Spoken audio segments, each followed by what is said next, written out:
Nós damos graças a Deus por termos a alegria e o privilégio de podermos nessa manhã, ainda que distantes fisicamente, mas utilizando todas as tecnologias que temos disponíveis ao nosso alcance para nos aproximarmos de você, neste dia que é chamado o Dia do Senhor. Durante 3 semanas, nós estudamos um tema de como nós nos comportamos em tempos de pandemia, como igreja, como indivíduos, a nossa esperança, o que acontece de revelação em tempos de pandemia. Então, foram 3 semanas assim, difíceis, porque as coisas estavam acontecendo meio que, não atropeladas, mas a impressão que eu tinha é que a cada dia aquilo foi tomando proporções imensas, né? Então, aqui na Vila Mariana, praticamente começou no dia 13, numa sexta-feira. Dia 14, sábado, nós suspendemos as atividades, ainda sem saber como que seria o domingo.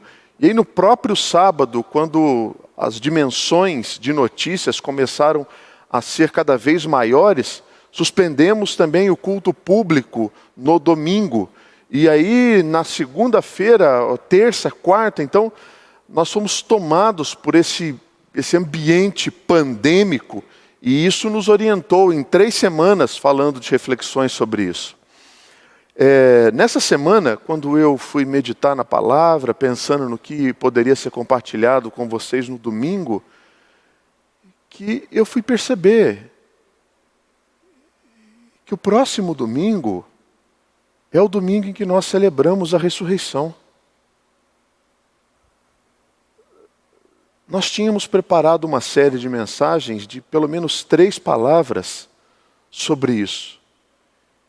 E fomos tomados por um senso humano de problema, de dor, de dificuldade, de tristeza,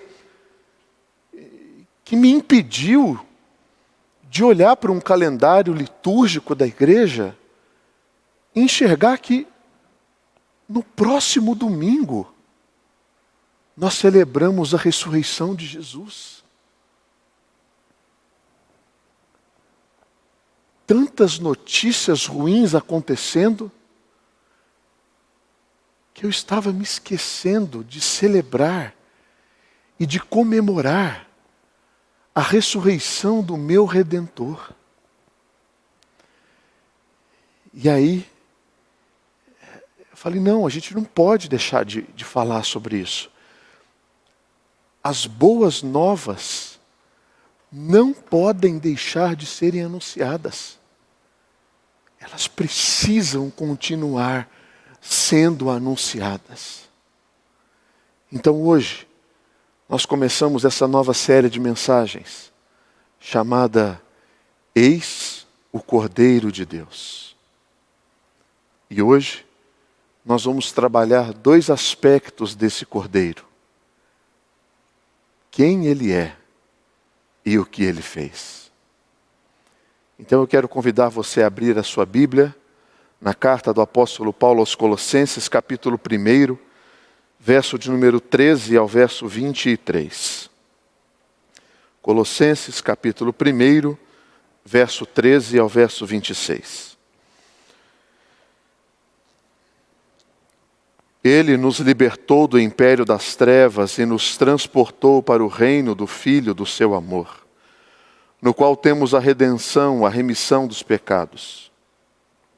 Ele é a imagem de Deus, do Deus invisível, o primogênito de toda a criação, pois nele foram criadas todas as coisas, nos céus e sobre a terra, as visíveis, as invisíveis, sejam tronos, sejam soberanias, quer principados, quer potestades, tudo foi criado por meio dele e para ele. Ele é antes de todas as coisas, nele tudo subsiste.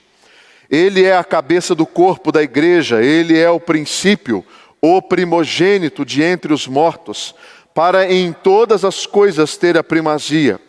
Porque aprove a Deus que nele residisse toda a plenitude, e que, havendo feito a paz pelo sangue da sua cruz, por meio dele, reconciliasse consigo mesmo todas as coisas, quer sobre a terra, quer nos céus. E a vós outros também, que outrora éreis estranhos e inimigos no entendimento pelas vossas obras malignas, agora, porém, vos reconciliou no corpo da sua carne, mediante a sua morte, para apresentar-vos perante ele, santos, inculpáveis e irrepreensíveis, e que permaneceis na fé, alicerçados e firmes, não vos deixando afastar da esperança do Evangelho, que ouviste e que foi pregado a toda criatura debaixo do céu, e do qual eu, Paulo, me tornei ministro. Vamos orar? Senhor, não há nada que possa ser acrescentado à Tua palavra. Ajuda-me, ó Deus, a ter este cuidado neste momento. Ajuda-me, Senhor, a entender que o meu papel, a minha função neste momento, é simplesmente explicar aquilo que o Senhor revelou ao apóstolo Paulo. Ajuda-me, Deus, a fazer isso de maneira compreensível ao seu povo. E que esta palavra se torne vida no coração daquele e daquela a quem o Senhor deseja salvar. Faz isso para que a tua igreja seja edificada. Faz isso para que a glória do nome do Senhor seja enaltecida, visível a cada um de nós. É o que eu te peço, Pai, em nome de Jesus. Amém. Quem Ele é? Essa pergunta, ela provocou no início da igreja cristã as maiores controvérsias. Os maiores debates, eles não surgiram em torno da soteriologia. Pastor, o que é soteriologia? A doutrina da salvação. Os maiores debates, eles não surgiram a respeito da escatologia, do fim dos tempos. Nem mesmo o cânon, que é a formação da Bíblia, gerou tanta discussão quanto este tema. Quem é Jesus? Quem é este homem? Quem é este que dividiu a história? Quem é este que carregou sobre si os pecados da humanidade? Então, pouco tempo depois da sua morte e da sua ressurreição, surgiram diversas doutrinas e ensinos no seio da igreja cristã e também até algum tempo depois. Algumas principais doutrinas que tentavam explicar quem é Jesus. A primeira delas é a chamada do docetismo. O que isso quer dizer? Calma, eu vou deixar isso aqui de uma maneira muito fácil para você compreender. Os docetistas, eles eram aqueles que olhavam para Jesus e não enxergavam Jesus como um ser humano. Ele tinha a aparência de homem, ele tinha um corpo semelhante ao de homem, mas ele não era um homem. Gustavo, ele era o quê? Ele era alguma outra coisa que não poderia ser considerado um ser humano. Um homem de carne, de osso, de sangue. Ele poderia ter até mesmo assim um espectro de fantasma, mas homem ele não era. Esses eram os docetistas. Há algum tempo posterior surge também uma outra doutrina, que eram aqueles chamados gnósticos.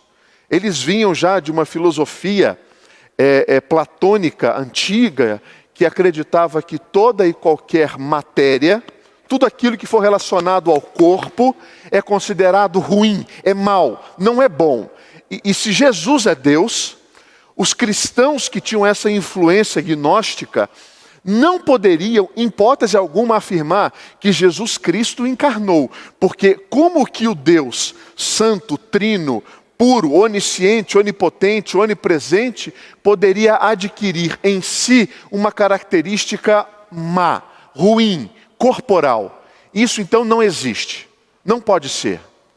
Diante disso, como que nós podemos então identificar algumas outras doutrinas acerca de quem Jesus é? Nos dias de hoje, nós temos ainda doutrinas que são chamadas, por exemplo, do arianismo. O que isso quer dizer? O arianismo é aquela doutrina que prega que Jesus Cristo era homem, mas ele não era Deus. Você tem de um lado, ele era Deus, mas não era homem. Você tem de um lado, ele era Deus, mas não tinha encorpado. Ou se ele tivesse incorporado, ele não poderia ser encarnado, quer dizer, ele não poderia ser Deus. E você tem aquela que diz assim, ele era homem, mas ele não era Deus. E talvez hoje, uma das maiores linhas de pensamento acerca disso, que dentro da doutrina cristã é considerada uma heresia, são os testemunhos de Jeová, que descaracterizam a figura divina do próprio Cristo. Então, essas três visões, elas são importantes, por quê? Porque a partir do momento em que você define, ou enquadra, ou aloca Cristo dentro de algumas dessas três características, doutrinas que foram colocadas aqui, você automaticamente precisa retirá-lo daquilo que ele fez.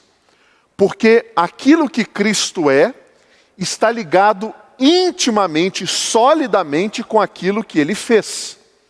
As duas coisas não podem separar. Ele fez tudo o que ele fez por ser quem ele é. Se você desmistifica, descaracteriza, requalifica aquilo que Cristo é, você precisa aplicar isso também àquilo que ele fez. Então, nessa manhã, eu vou trabalhar com vocês 2 pontos nesse texto de Colossenses. Gente, é um texto absurdamente rico. Eu poderia traçar aqui uma série de 15, 20 mensagens em cada um dos aspectos desse texto. E eu gostaria de, nessa manhã, não ser superficial, não ser relapso, mas eu não vou conseguir me aprofundar em tudo aquilo que esse texto tem, no aspecto teológico de riqueza para a nossa vida. Então, eu vou separar algumas partes desse texto para falar aquilo que Paulo registrou acerca de quem Jesus é e depois acerca do que ele fez, tá bom? Então, vamos lá. Quem Jesus é? Embora ele comece o texto no versículo 13 dizendo o que ele fez, eu quero começar por aquilo por quem ele é. Então, a partir do versículo 15, Paulo começa uma definição de quem Jesus é. E ele começa assim: este é. Este quem? Jesus.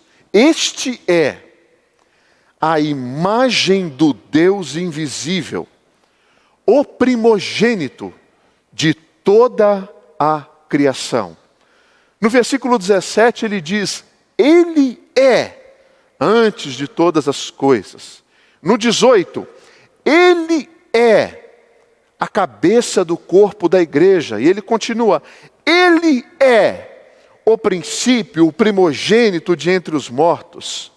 Então essas características revelam para nós quem Jesus é. Cristo, ele é colocado aqui como sendo a imagem do Deus invisível. Paulo pega o Deus criador de todas as coisas. Paulo tem ele vem de uma cultura judaica extremamente profunda nos conhecimentos teológicos. E Paulo, quando ele tem o conhecimento de Cristo, ele pega todo o pano de fundo que existia judeu na sua mente, o Deus criador, o Deus que pairava sobre o caos, o Deus que liberta o povo do Egito, o Deus que escolhe, o Deus que dá as vitórias nas batalhas, o Deus que cura, o Deus que traz a doença, o Deus que liberta, o Deus que envia para as prisões. E ele transporta toda essa figura divina e diz assim: ele é a imagem do Deus invisível. A encarnação de Cristo é a encarnação de toda a imagem do Deus invisível. Isso que Jesus é. O pano de fundo de Cristo é o Deus que Israel não conseguiu contemplar com seus olhos. O pano de fundo de Jesus é o Deus onipresente, onipotente, onisciente. Ele é a imagem do Deus invisível. Jesus, como veremos o Pai? Quem vê a mim, vê o Pai. Ele é a imagem do Deus invisível. Ele é o primogênito de toda a criação. Olha no versículo 15, no versículo 17. Ele é antes de todas as coisas, nele tudo subsiste. Ele é o cabeça do corpo, ele é o princípio, ele é o primogênito entre os mortos. Ele é o primeiro. Ele é a primazia. Ele é o mais importante de tudo aquilo que o Senhor Deus nos concedeu. Ele é o primeiro. Ele é o principal. Ele é onde os olhos do Senhor se dedica toda a sua atenção. Ele é aquele através do qual o Senhor expressou a sua filiação. Ele é o primeiro. E sendo o primeiro, ele carrega embaixo dele tudo que foi criado. Ele carrega em si a primazia de tudo aquilo que o Senhor Deus fez. Ele é o primogênito de toda a criação. Ele é também e carrega em si o detentor de todas as coisas que foram criadas. Versículo 16. Foram criadas todas as coisas nos céus e sobre a terra, as visíveis e as invisíveis, nos céus e na terra. Tudo foi criado por meio dele e para ele. Versículo 19. Para que residisse nele toda a sua plenitude. Toda a plenitude. Absolutamente. Tudo que foi criado por Deus e foi criado em Cristo. Foi criado por Deus e foi criado para Cristo. Você tem filhos? Tem?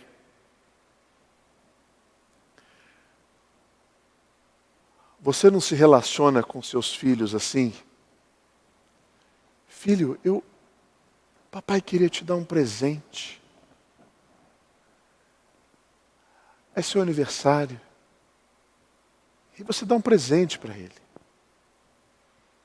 Você dá,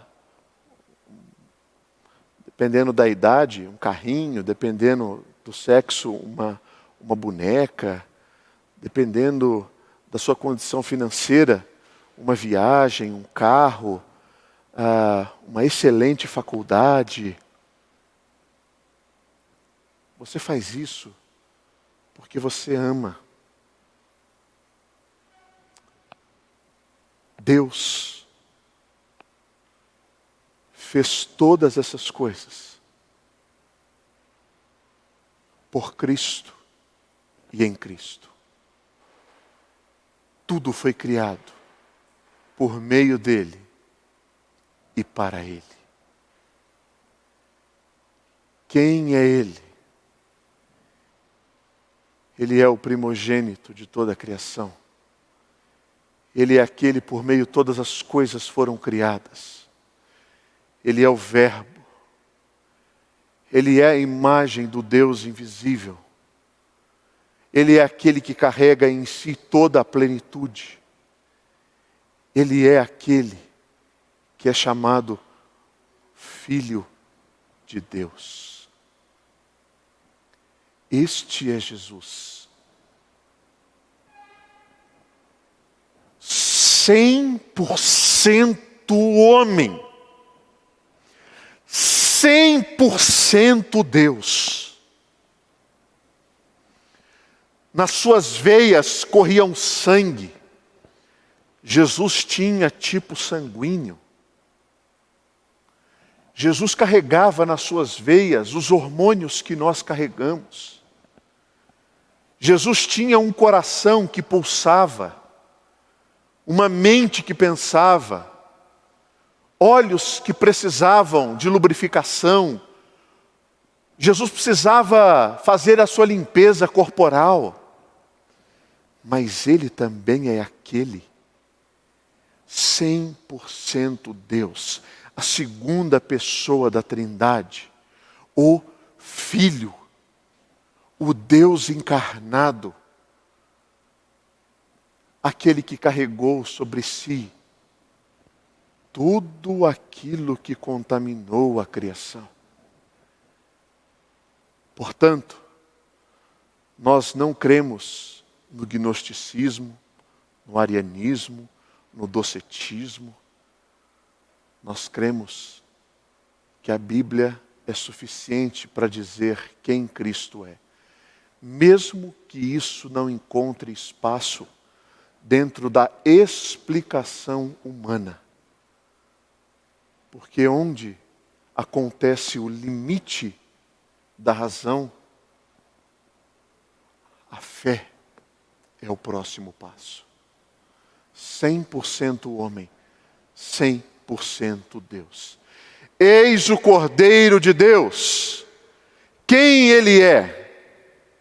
Ele é o Filho de Deus, o primogênito de toda a criação. Nele residiu a imagem do Deus invisível. Por ele e para ele foram criadas todas as coisas. Tendo definido quem ele é, o que ele fez? Sendo quem ele é, o que ele fez? E agora Paulo começa a descrever o que ele fez. No versículo 13, o apóstolo Paulo diz: Ele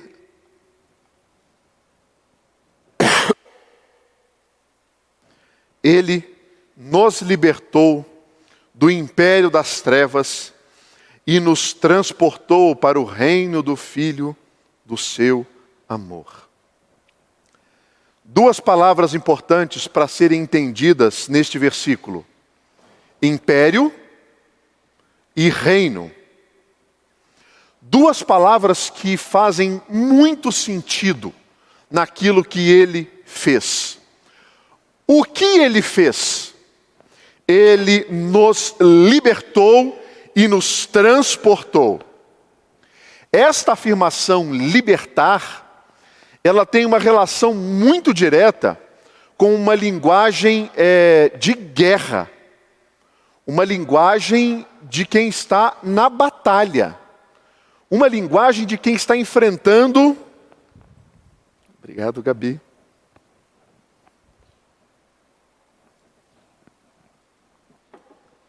Uma linguagem de quem está enfrentando uma situação de cativeiro. Ele nos libertou do império das trevas. Essa afirmação ela tem que ser vista dentro desse contexto militar. Sabe por quê? Porque o próprio apóstolo Paulo utiliza uma outra linguagem militar, quando ele fala lá em Colossenses, no capítulo 2, no versículo 15, sobre o despojo. O que eram os despojos?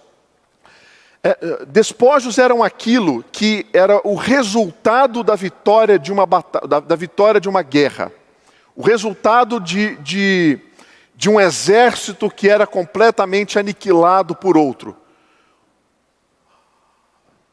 As riquezas, as armas, os escudos, as tecnologias, tudo isso eram os despojos.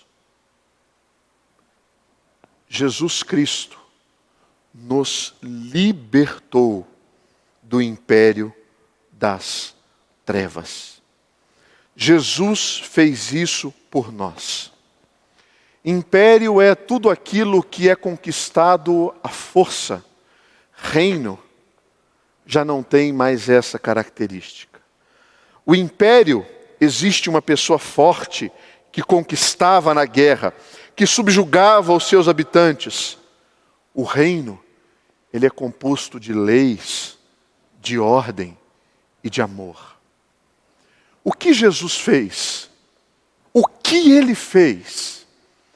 Ele nos libertou de um império que estávamos subjugados pelas trevas e nos transportou para o reino do seu Filho, o reino do seu amor. Jesus nos tira de um habitat de morte e nos traz para um habitat de justiça. Ele nos tira do jugo da escravidão e ele nos torna cidadãos do seu reino. Existe uma mudança de condição de status. Nós saímos de um império de prisão e nos tornamos, pela adoção, participantes do reino do Filho do seu amor. Além de fazer isso, ele nos deu também a sua redenção, a nossa redenção. Versículo 14. Em quem temos a redenção. Redenção é outro conceito importante da gente entender. Ela fala de um preço, de um resgate pago que envolve uma transação. Por exemplo, uma família que teve alguém sequestrado e os sequestradores entram em contato,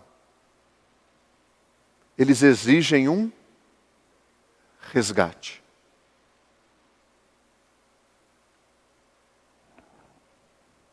Em quem nós temos a redenção. A palavra redenção, no seu original, ela traz consigo esta ideia. Foi pago um resgate. Esse preço foi pago. Não foi pago por você. Pagaram para você. Você não tinha condições de fazer isso. Suas mãos estavam atadas, seus pés estavam atados, sua boca estava amordaçada, seus olhos estavam vendados, seus ouvidos estavam tapados. Você não sabia o que estava acontecendo. Você não tinha condições de se comunicar. Isso é redenção. Foi isto que Cristo fez por nós. foi exatamente isto. Foi pago. Cristo assumiu a negociação. Deus assumiu a negociação. O pecado era o nosso sequestrador. O pecado nos mantém de mãos atadas, olhos vendados, ouvidos tapados, pés amarrados. E o pecado exigia um preço para a nossa restauração, para a nossa redenção. E Jesus Cristo é aquele que promove a nossa redenção.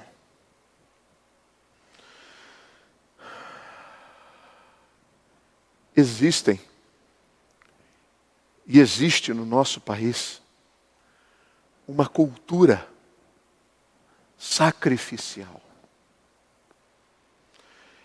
Esse aspecto, ele existe tanto no meio cristão, quando você pega, por exemplo, os charlatães da teologia da prosperidade, e eu estou falando aqui do meio cristão, tá? E eles dizem para você que você precisa fazer um sacrifício, uma oferta sacrificial, para que ela suba como um aroma suave a Deus. E Ele ouça o seu clamor, e veja o seu sacrifício, e atenda na sua prosperidade. Existem religiões de características sacrificiais, que tentam aplacar a ira de Deus ou de deuses por meio da morte de animais. Existe também, no meio romano, uma ideia de que penitências, elas são importantes, porque de algum modo elas me elevam ao Senhor. Me diga uma coisa, quem está de mãos atadas, pés atados, olhos vendados, ouvidos tapados, qual é o sacrifício que você pode oferecer? Nada. E Jesus nos deu a redenção. Ele desatou os nós. Ele tirou a venda. Ele tirou a mordaça. Ele destapou os ouvidos. Ele nos levantou. E Ele nos conduz. Isto é o que Ele fez. O apóstolo Paulo continua. Mas Ele também nos perdoou. Versículo 14. No qual temos a redenção, mas temos também a remissão dos nossos pecados. E remissão aqui é nos perdoou. Jesus pagou o preço dos nossos pecados, nós somos declarados justos aos olhos de Deus. Não há mais nenhum centavo a ser pago. Não existe mais dívida alguma. Jesus Cristo nos perdoou. O sangue de Jesus nos purifica de todo pecado. Todo pecado.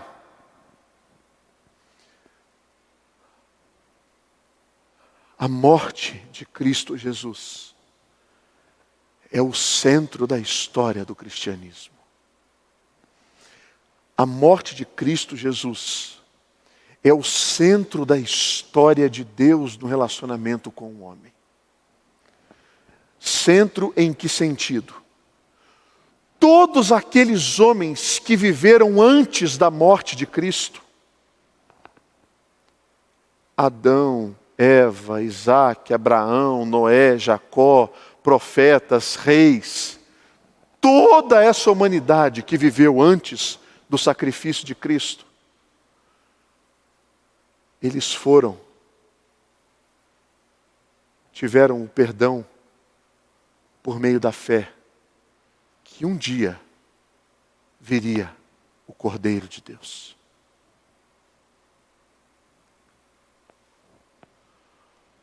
Todos aqueles que vivem depois da morte de Cristo vivem e desfrutam do perdão igualmente pela fé. Pela fé que Cristo veio. Tanto os anteriores como os posteriores têm a sua fé convergindo para o centro da história de Deus com o homem. Jesus Cristo nos perdoou. Isso é o que Ele fez. O texto continua dizendo que este perdão, ele é também uma restauração plena e universal. Versículo 20. E que havendo feito a paz pelo sangue da sua cruz, por meio dele, reconciliasse consigo mesmo todas as coisas, quer sobre a terra, quer sobre os céus. A reconciliação que Cristo fez, ela é uma reconciliação universal. Porque o pecado também é um pecado universal. Não existe, em absoluto, nenhuma área da vida do ser humano que não tenha sido contaminada por este pecado. Não existe nenhum aspecto da criação que não tenha sido contaminado pelo pecado. Por isso, que como o pecado se alastrou por tudo que Deus fez e por tudo que o homem faz, a restauração que Cristo oferece, ela é uma restauração em tudo aquilo que Deus fez. E ela é uma restauração em tudo aquilo que o homem faz. Não existindo mais nenhuma área que não será tocada, purificada, perdoada, restaurada por aquilo que Jesus Cristo fez. A obra de Cristo mexeu todas as estruturas da terra. A sua morte, o seu sangue, ele cobre e regenera todo aquele a quem Deus deseja salvar e tudo aquilo que Deus criou. Isto é uma restauração universal. E por fim, o que Cristo fez?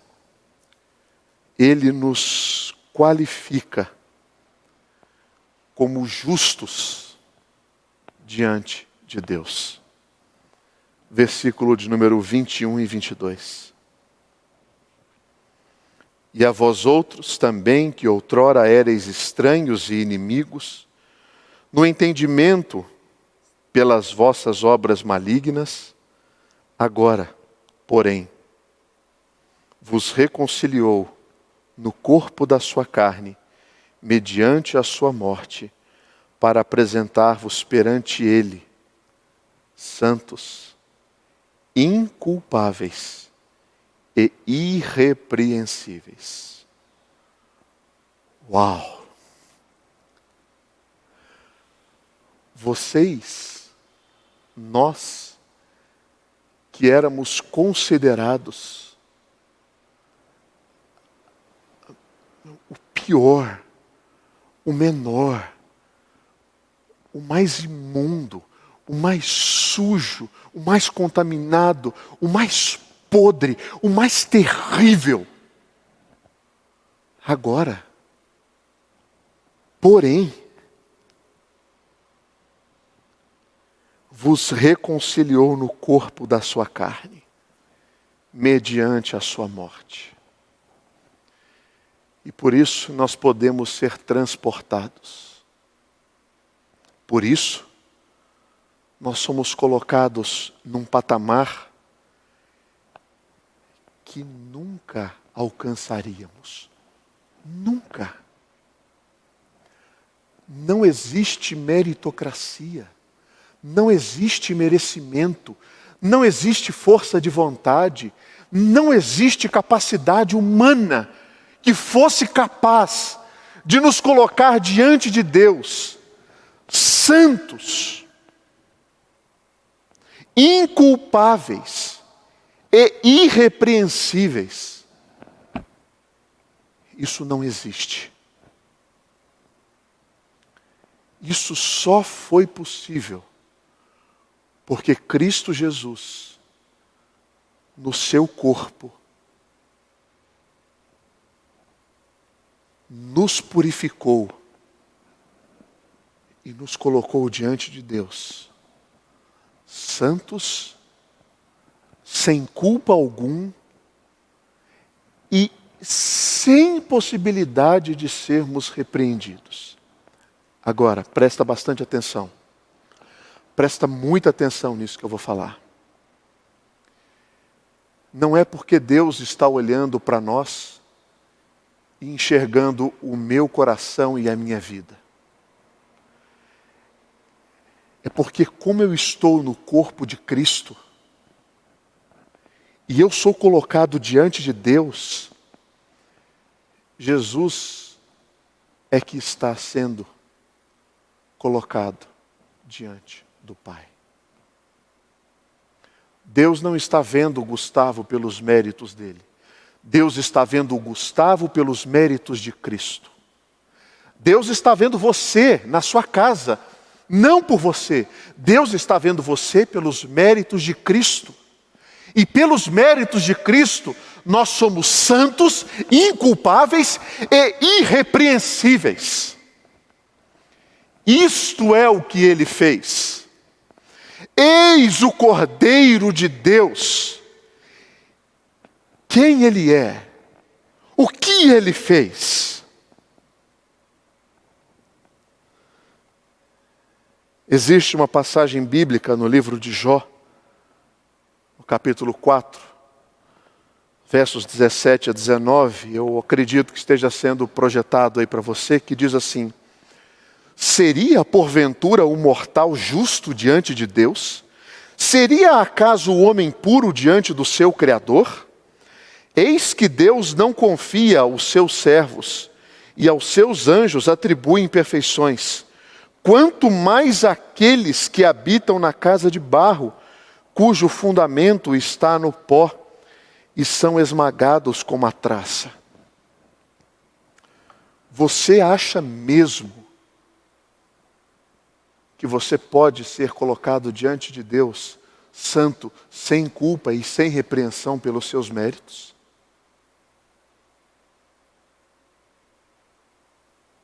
Se o padrão de Deus é pureza, e Ele não aceita a impureza, você é uma pessoa 100% boa? Tudo que você faz é perfeito? Você é irrepreensível?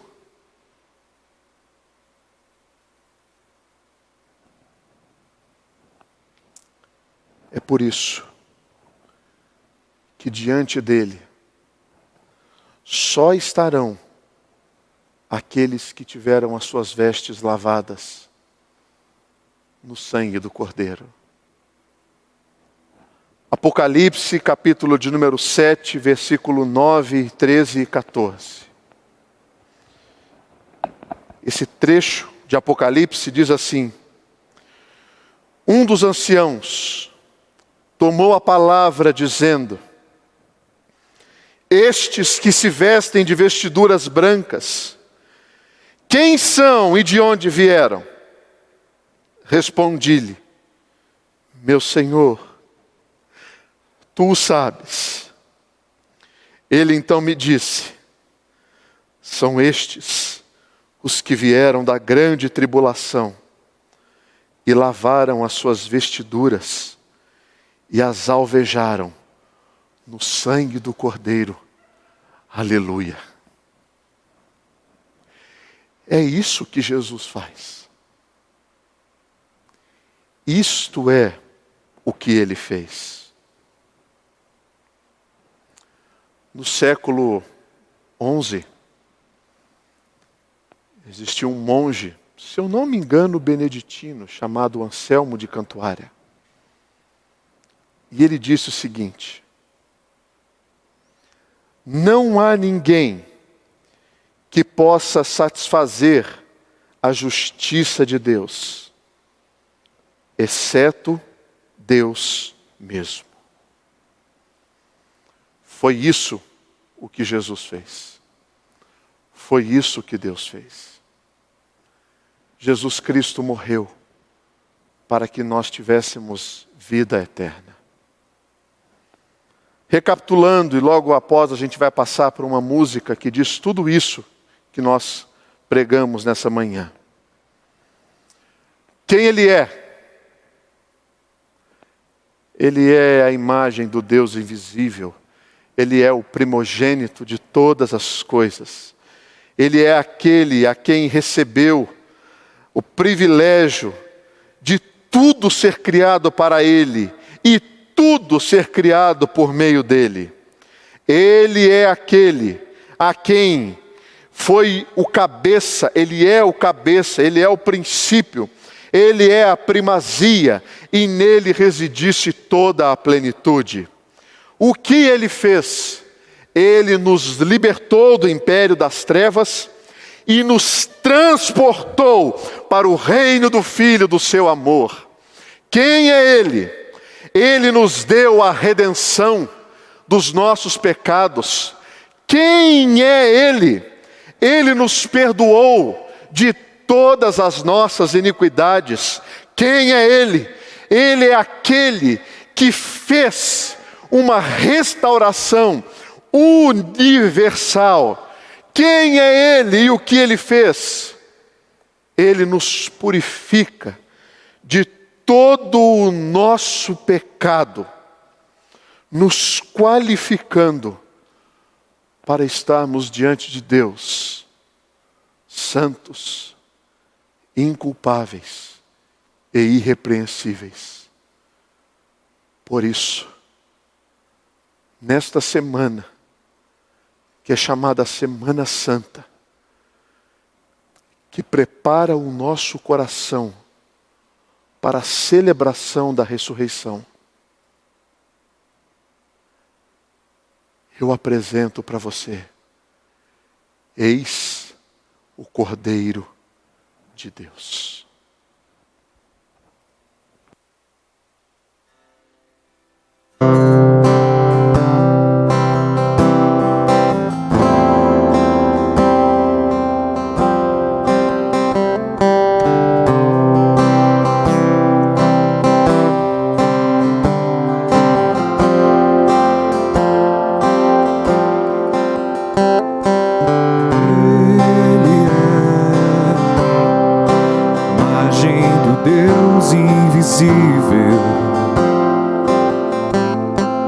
Ele é Senhor sobre a criação,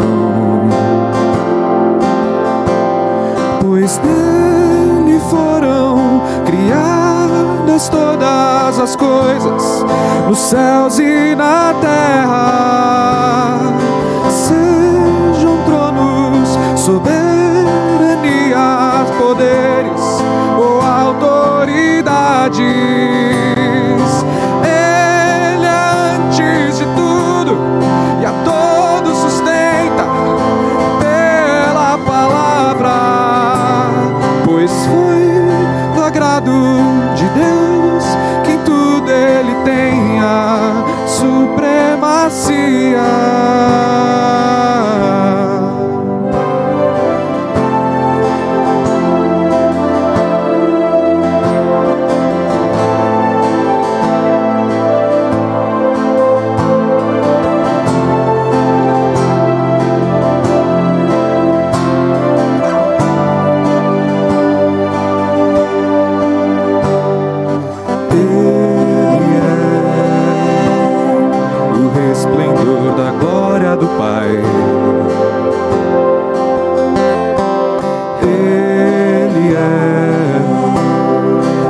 exata expressão do seu ser,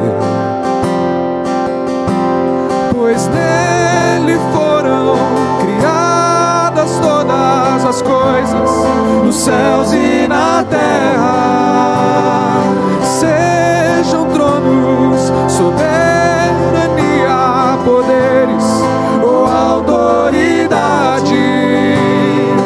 Ele é antes de tudo e a todos sustenta pela palavra, pois foi do agrado de Deus que em tudo ele tenha supremacia.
Senhor nosso Deus, desde antes da fundação do mundo, o Senhor nos elegeu em Cristo, para a glória do seu nome. Desde antes da fundação do mundo, o Senhor já sabia tudo o que iria acontecer, e por ser um Deus onipotente, determina por meio da tua palavra e decreta que as coisas aconteçam. O Senhor nos deu o que o Senhor tinha de melhor, o teu Filho, não porque nós éramos melhores, mas porque o Senhor nos amou, e o amor faz essas coisas. O amor cobre multidão de pecados. O amor é misericordioso. O amor é paciente. O amor é benigno. Ele é tardio em irar-se. E assim é o Senhor conosco. Nesses dias maus, nós contamos com o teu amor e com a tua graça e com a tua misericórdia. E nesse momento nós oramos intercedendo por aqueles e aquelas a quem o Senhor deseja salvar. Que a tua palavra, em tempos tão difíceis como que estamos vivendo, seja a brisa suave entrando em cada lar, entrando em cada ouvido, inundando cada coração e derramando ali o perdão dos pecados. Ó Senhor Jesus, nós te agradecemos por isso. Deus e bendito Pai, nós te louvamos, porque o Senhor tem nos dado e tem nos permitido ainda termos esses encontros virtuais de louvor e adoração ao teu nome. Não sabemos por quanto tempo isso vai continuar, não sabemos se isto vai continuar, mas nós sabemos que o Senhor está no controle e no governo. E nesse momento nós intercedemos pelo nosso país, intercedemos, Deus, pela tua criação, pelo mundo, para que igrejas sejam avivadas por meio desse momento, para que haja valor naquilo que nos foi tirado. Quantos domingos, Deus, nós acordamos, pensamos, eu acho que hoje eu prefiro ficar aqui na cama. E quando está sendo nos tirado este privilégio, Deus, tudo o que gostaríamos era de estarmos em comunidade. Todo o teu povo reunido, louvando, cantando ao Senhor, exaltando quem Cristo é e o que Ele fez. Senhor, tenha misericórdia de nós. Que diante desse contexto global haja implicações individuais. Que cada um repense a sua conduta, se arrependa, jejue, porque a tua palavra diz que o seu povo, que é chamado pelo teu nome, se humilhar, orar e se arrepender dos seus maus caminhos, então o Senhor ouvirá a voz, socorrerá. O Senhor ouvirá o clamor e virá em socorro. Socorra-nos, Deus, é a nossa oração feita no nome de Jesus.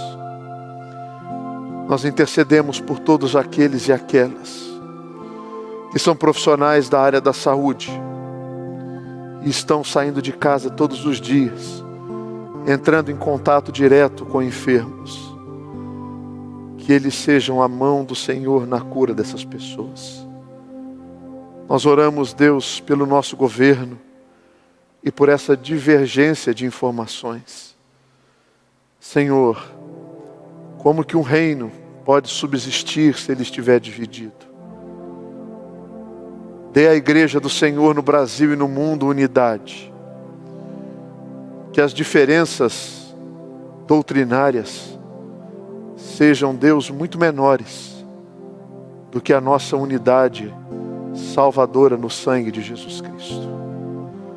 Que nesse dia nós possamos orar juntos, jejuar juntos, não porque alguém pediu, mas porque o Senhor ordena na tua palavra que o povo de Deus deve clamar. Nós clamamos nesse momento no nome de Jesus. E agora, irmãos e irmãs, que a graça de Jesus Cristo, nosso Senhor e Redentor, que o amor de Deus eterno e bendito Pai, que a consolação do Espírito Santo do Senhor seja sobre a sua vida e sobre todo o povo de Deus, espalhados por toda a terra, não somente hoje, mas para todo sempre. Amém.